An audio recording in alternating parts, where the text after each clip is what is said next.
good morning, everybody. So I wanted to do a quick video of some of my Sephora favorites since you all were asking. So let's get into this. I'm going to show them on the side of the screen. I'm traveling, so I don't have all my makeup with me, but I do have some of my absolute favorites that I can show you all from my tray.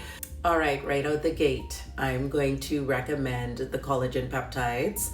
These are my absolute favorites. I talk about these a lot in the past videos that I have, putting it in your coffee, in your smoothies, in your cereal.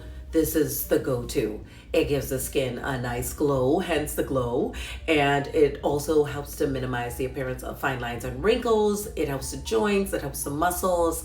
This is just one of those formulas that is going to give your coffee or whatever you put it in more creamy of a texture, and you can't taste it. My next recommendation is magnesium, and I've seen this on TikTok a lot. I ended up purchasing the magnesium citrate, which is great for giving you bowel movement, helps you not to be, I hate to put it out there, constipated or anything, gets rid of the belly bloat.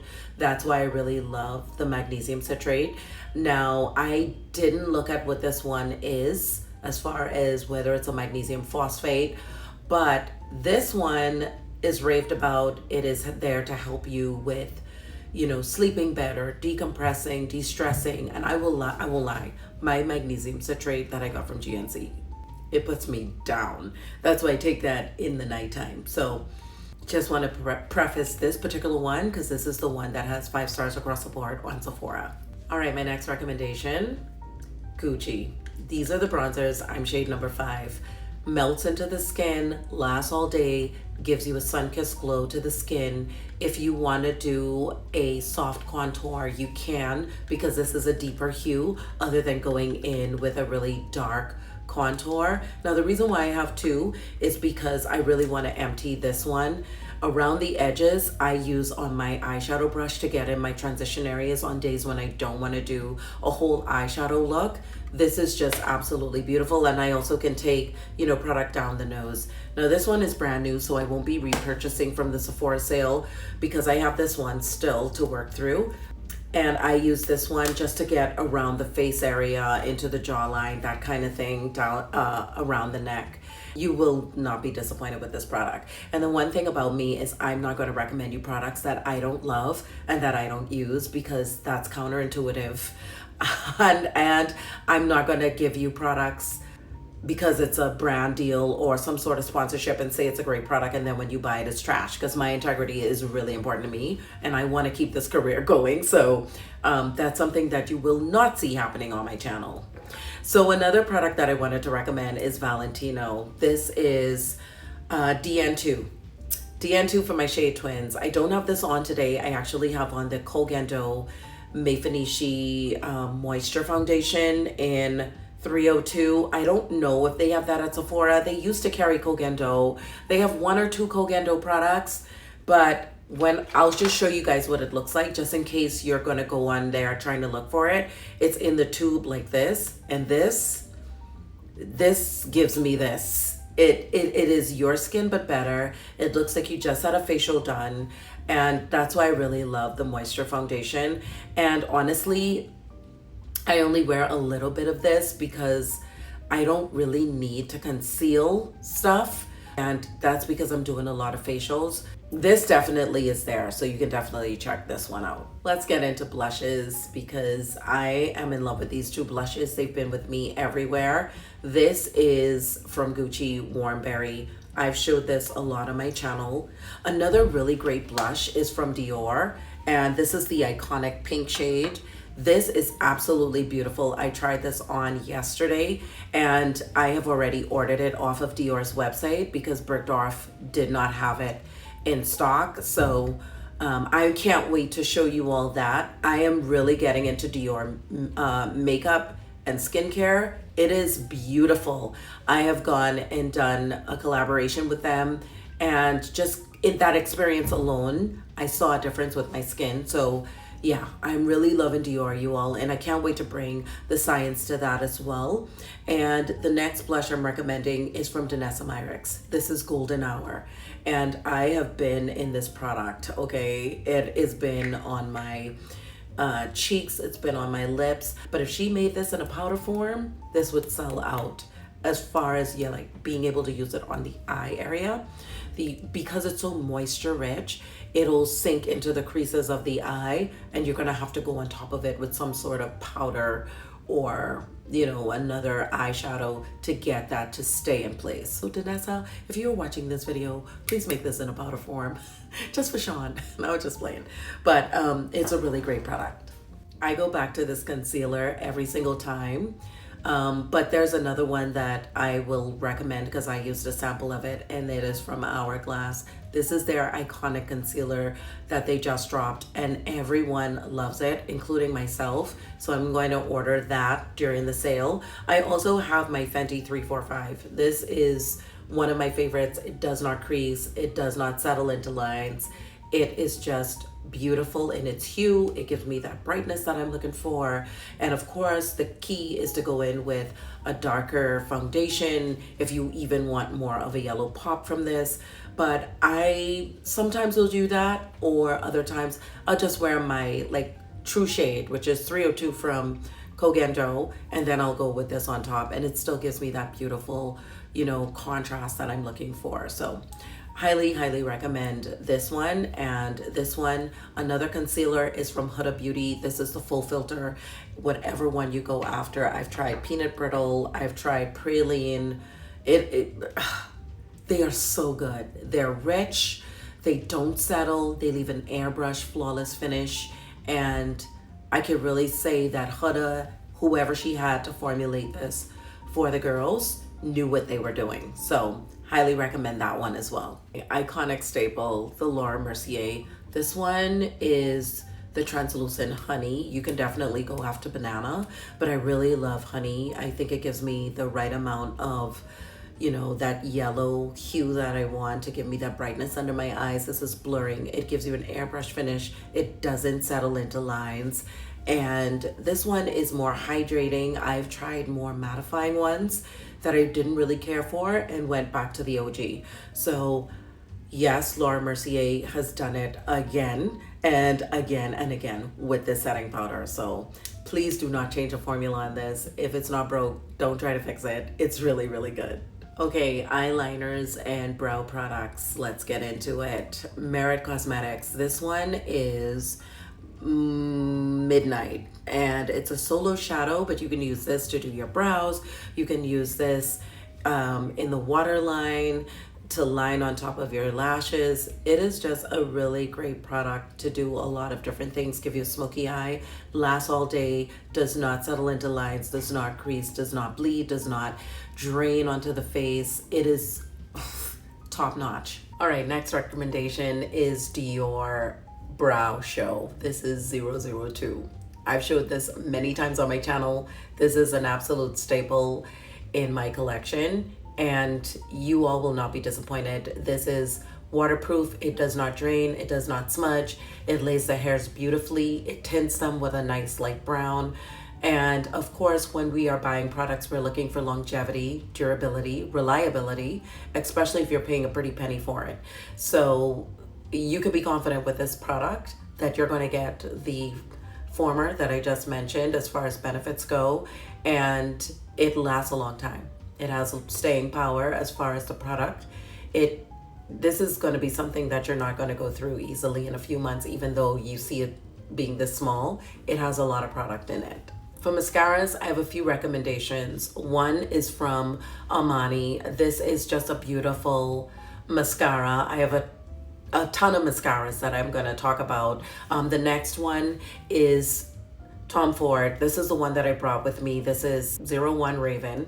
This is a beautiful black shade. Separates, elongates, gives you volume. Also, the Armani one will do that as well. Another really great one that you could have in your collection is from Gucci. That is an absolute staple. I do love to have days when I'm wearing lashes, but also a lot of days when I'm not. So when I'm running to the, let's say, to the grocery store, or doing errands around town, I'm not putting on lashes. I'm actually just wearing my mascaras. So I highly recommend those mascaras. There's also another really great mascara from Hourglass that I used back in the day, and it's still a really great mascara. And the next one is from Anastasia Beverly Hills.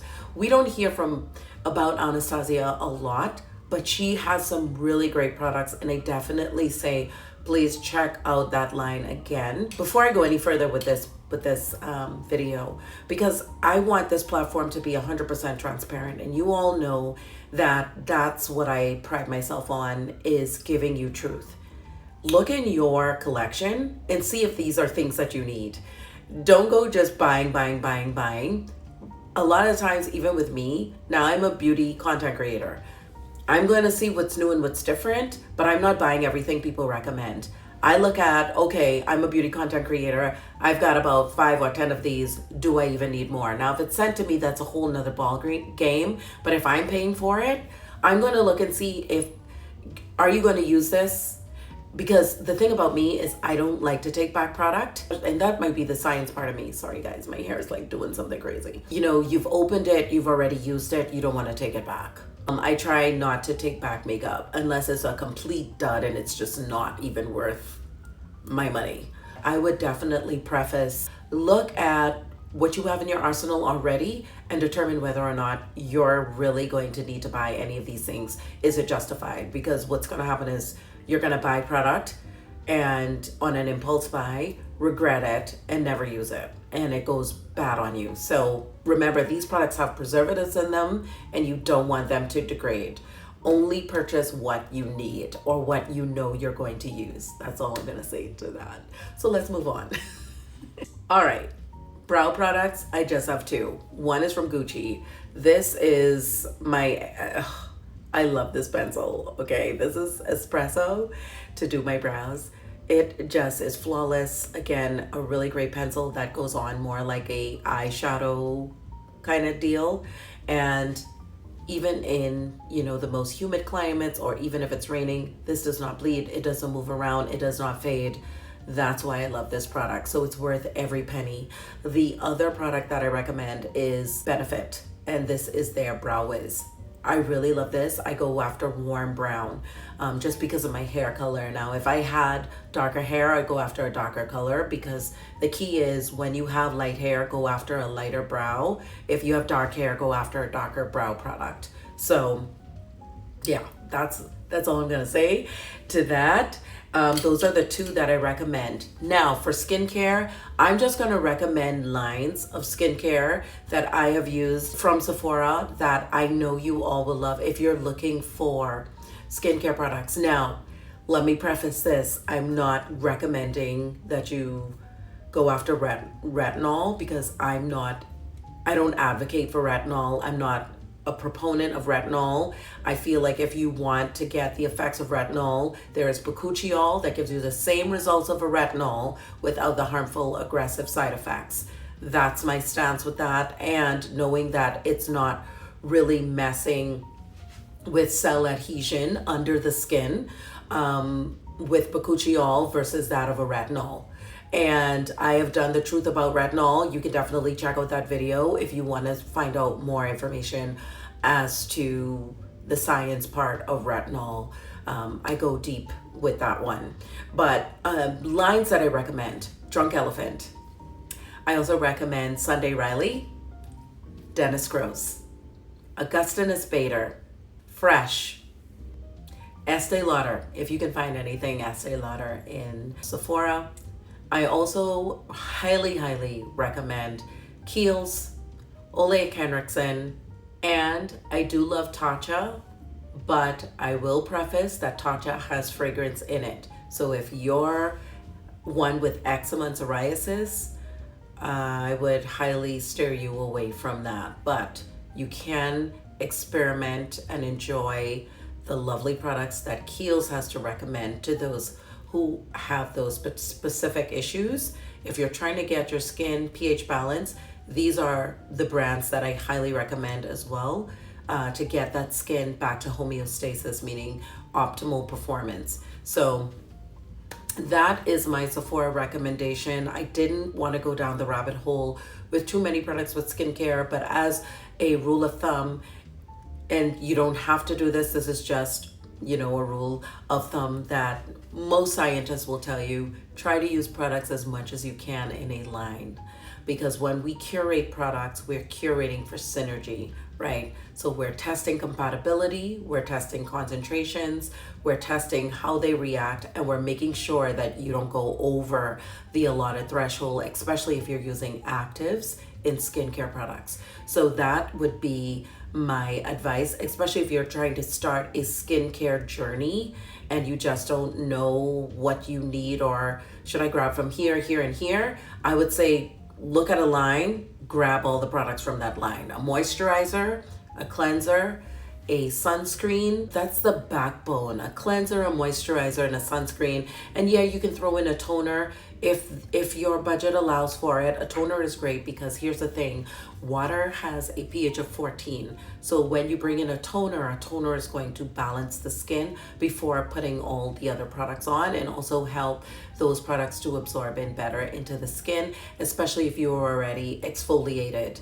Now make sure you know what your skin type is and how many times you should exfoliate. If you have dry skin, you don't want to exfoliate a lot. If you have oily skin, exfoliate twice a week. Dry skin types, exfoliate once a week. Don't go ham with exfoliating because the skin is already dry. But what exfoliating is doing is helping you to get rid of texture, and then going in with your skincare products is helping to set the tone of having a really beautiful complexion. Then when you have skincare concerns, that's when you go in and you start grabbing, you know, brightening agents and all of that stuff, depending on what your skincare concern is. But those are just some things to think about, that you're not overspending, you're not doing impulsive buys, but you're doing buys that is specific to your needs and what your collection looks like, what it's lacking, what it's void of, or what you want to have multiples of an experience. I love you all to the moon and back, and I will see you all in my next one. Mwah. Ciao for now.